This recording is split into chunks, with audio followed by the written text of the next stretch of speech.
అస్సలాముఅలైకుం వరహ్మతుల్లాహి వబరకాతుహు. వాలేకుం సలాం వరహ్మతుల్లాహి వబరకాతుహు. షేక్, ఒక ప్రశ్న.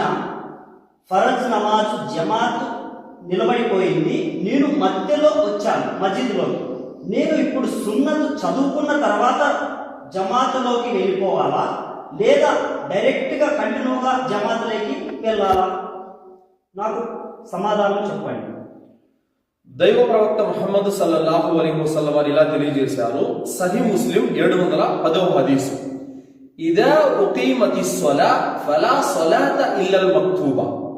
ఫర్జ్ నమాజు కొరకు ఇకామత్ ఇవ్వబడిన తర్వాత ఫర్జ్ నమాజు తప్ప మరి ఎలాంటి నమాజు లేదు అని ప్రవక్త సల్లల్లాహు అలైహి వసల్లం వారు తెలియజేశారు.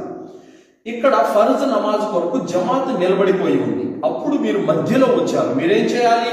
సున్నతు చదవకుండానే నేరుగా వచ్చి ఆలస్యం చేయకుండా జమాతులో కలిసిపోవాలి.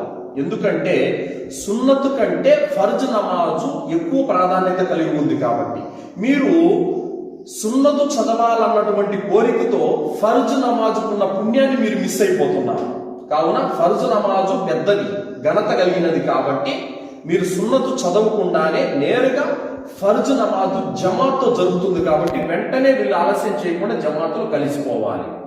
లేదు, మీరు సున్నతు చదువుకొని నఫిల్ చదువుకొని దాని తర్వాత మేము జమాత్తో కలిసిపోతామనంటే అది ప్రవక్త సల్లల్లాహు అలైహి వసల్లం వారి యొక్క సాంప్రదాయానికి విరుద్ధమైపోతుంది. కావున సున్నతు చదవకుండానే నేరుగా మీరు జమాత్లో కలిసిపోవాలి. ఇది మీ సమాధానం.